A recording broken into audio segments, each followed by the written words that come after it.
What happens when the most idealistic AI research lab in the world confronts brutal reality? When billion-dollar principles collide with billion-dollar competition? Today, you're going to hear the story of OpenAI, a company that started as a nonprofit to democratize AI and counter corporate control, only to become one of the most valuable and secretive AI companies on the planet. This isn't just another tech success story, it's a masterclass in navigating impossible trade-offs, making gut-wrenching pivots, and learning when principles must bend to survive. If you're building anything ambitious, the lessons from OpenAI's journey are invaluable. Stay tuned until the end, because we'll extract the key takeaways that every entrepreneur can apply to their own journey. Let's dive in. December 11th, 2015, Sam Altman, Elon Musk, and a group of Silicon Valley's elite gathered to announce something unusual, a billion-dollar AI research laboratory structured as a nonprofit. They called it OpenAI. Their mission was audacious: ensure that artificial general intelligence benefits all of humanity. But this wasn't just idealism.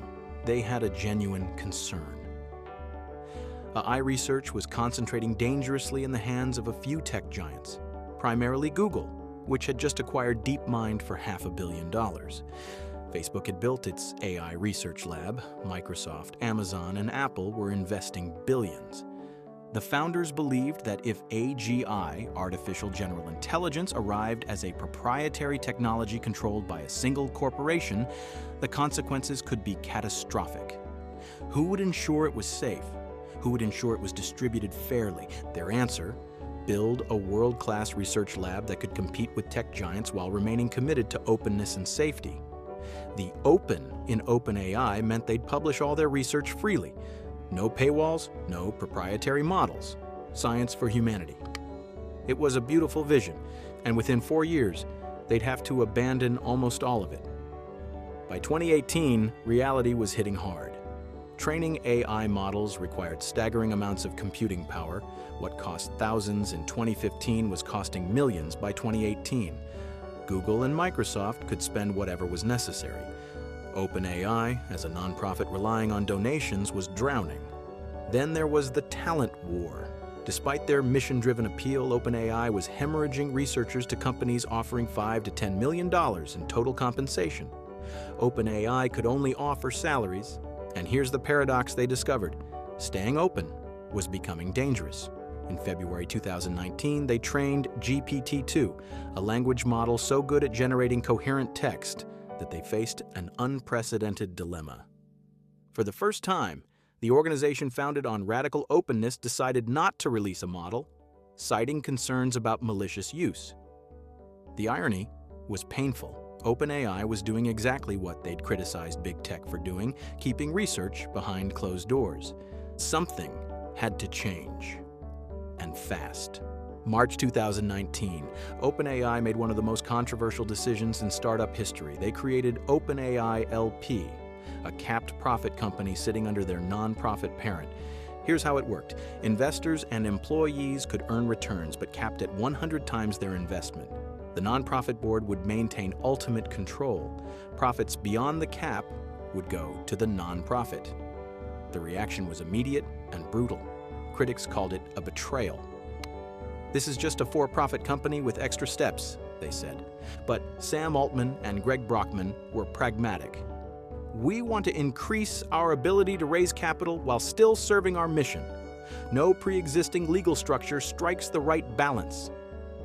Was it compromise? Absolutely. What was it necessary? Well, within weeks, Microsoft invested $1 billion and became their exclusive cloud provider. The talent exodus slowed. OpenAI could suddenly compete. But here's what's fascinating. This wasn't just about survival. It was about impact. The founding team realized something crucial. You can't benefit humanity if you're irrelevant. Ideological purity means nothing if you lose the race and Google controls AGI alone. This pivot taught them a hard lesson. In frontier technology, idealism is expensive. The question isn't whether you'll compromise, it's whether your compromises enable your mission or corrupt it. The name OpenAI was becoming increasingly ironic. GPT-2? eventually released, but only after 9 months of staged rollouts. GPT-3 in 2020. They didn't release the model at all. Instead, they launched an API. You could use it, but you couldn't see it. You had to pay OpenAI and follow their rules. And then came GPT-4 in March 2023. The technical report contained almost nothing. No model size, no architecture details, no dataset information, nothing that would help competitors reproduce it. The justification, 2 words, safety and competition. But here's the strategic brilliance hidden in this pivot. By keeping models behind an API, OpenAI wasn't just protecting their technology, they were building a platform business. Think about it. When developers build applications on your API, they create switching costs, they create network effects. They create an ecosystem that locks in your advantage. Google had better underlying technology in some areas, but they were focused on publishing papers and integrating AI into their own products. OpenAI was building infrastructure, becoming the AWS of AI. While Google's researchers chased academic prestige, OpenAI's team was answering a different question. What do users actually need? And that question led to the most explosive product launch in tech history. November 30th, 2022. OpenAI released ChatGPT with almost no fanfare. A simple blog post, a basic interface, just a text box, completely free, no waitlist. What happened next shocked everyone, including OpenAI. 1 million users in 5 days, 100 million users in 2 months, the fastest growing consumer application in history. Overnight, ChatGPT became synonymous with AI, not AI assistant, not language model, just ChatGPT, a Google-level branding achievement. But here's what's critical to understand. ChatGPT wasn't even OpenAI's most advanced model. It was based on GPT 3.5 with one key innovation, RLHF, reinforcement learning from human feedback, which made it conversational and helpful. So why did it work when others had similar technology? Execution. Google had invented the transformer architecture that powered GPT. DeepMind had comparable models, but they hadn't shipped a consumer product. They were too cautious, too focused on perfection, too worried about reputational risk. OpenAI shipped. Simple, accessible, free. And in doing so, they triggered a panic at Google. The search giant that had invented the underlying technology was suddenly playing catch-up in public perception. Microsoft, seeing the opportunity, poured in $10 billion more and integrated ChatGPT into Bing, Office, and Windows. The entire AI landscape shifted in weeks. But success brought its own crisis. November 17, 2023. OpenAI's board shocked the world by firing CEO Sam Altman, citing loss of confidence in his leadership. What followed was corporate chaos. Greg Brockman resigned in protest. Over 700 of OpenAI's 770 employees signed a letter threatening to quit unless Altman was reinstated. Microsoft offered to hire the entire team. Within 5 days, Altman was back, new board, same CEO. But the crisis revealed something profound. The tension between OpenAI's mission-driven structure and its commercial success had reached a breaking point. Some board members worried about the pace of deployment. Others worried about safety taking a backseat to product launches. The governance structure designed to ensure AGI benefited humanity was fracturing under the pressure of hypergrowth. The crisis was resolved, but the underlying tension remains. Today, OpenAI stands as one of the most influential AI companies in the world. Hundreds of millions of users, deep partnership with Microsoft, leading position in large language models. But the organization founded to counter corporate control of AI has become a corporate AI power itself. The nonprofit founded on radical openness is now one of the most secretive companies in the field. Reports suggest they may remove the profit cap entirely, completing the transformation from idealistic nonprofit to traditional for-profit company. Was this inevitable? Was it necessary? Or was it a slow betrayal of everything they stood for? The answer probably contains all three. So what can we learn from OpenAI's wild journey? Let me give you 7 lessons that matter. First, mission purity versus impact. OpenAI's story shows the eternal tension every mission-driven founder faces. You start with beautiful principles. Reality arrives with bills, competition, and survival pressure. The lesson isn't that you should abandon your mission. It's that you need to distinguish between core principles and tactical flexibility. OpenAI's core mission, beneficial AGI, never changed, but their tactics evolved dramatically. Ask yourself, what are your non-negotiables and what are you willing to adapt to achieve those non-negotiables? Second, execution trumps technology. Google invented transformers. DeepMind had comparable models, but OpenAI shipped ChatGPT, a simple interface that changed everything. The best technology doesn't win.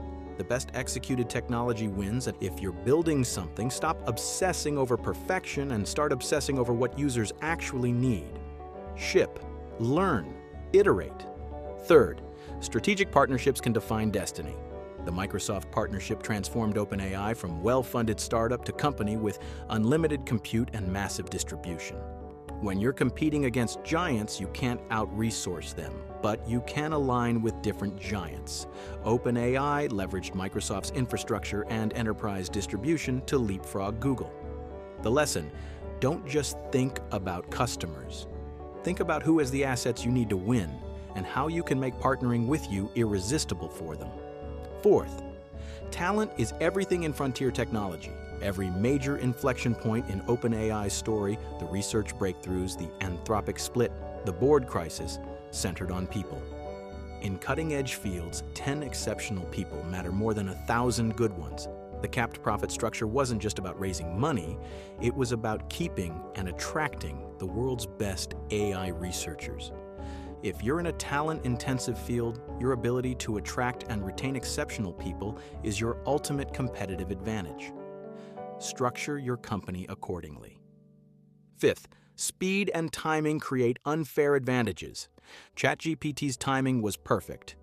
Released when the technology was good enough to be useful, but surprising enough to feel magical. 6 months earlier or later might have yielded a completely different outcome. The lesson: there's a window when new technology transitions from interesting to useful. The first to ship in that window captures mind share and creates habits that are incredibly hard to break. Move faster than feels comfortable. You can't get timing perfect, but you can make sure you're not slow. Sixth, open strategies are hard to sustain under competitive pressure. Many startups claim they'll stay open, transparent, and community-driven. OpenAI's journey shows how difficult this is to maintain. When competitors are closing their research, when safety concerns emerge, when billions are at stake, openness becomes expensive and sometimes dangerous. The lesson: be honest about which commitments you can actually keep long-term. Don't promise radical openness if market dynamics will make it untenable. And finally, seventh, the people who change the world aren't the purists. OpenAI's critics say they betrayed their mission. Their defenders say they made hard choices to stay relevant. Here's the uncomfortable truth: the organizations that change the world are rarely the ones with perfect ideological consistency. They're the ones willing to make agonizing trade-offs, absorb criticism, and keep moving toward their North Star, even when the path looks nothing like they imagined. Perfect principles that lead to irrelevance don't benefit anyone. OpenAI's story is still being written. They've gone from idealistic nonprofit to one of the most powerful AI companies in the world. They've compromised on almost every founding principle except the core mission itself. Were those compromises necessary to achieve impact, or were they the slow corruption of a beautiful ideal? Maybe the answer is both. Maybe that's the nature of building something that matters in the real world. What I know for sure is this: OpenAI's journey is a mirror for every ambitious founder. The pressure to compromise will come.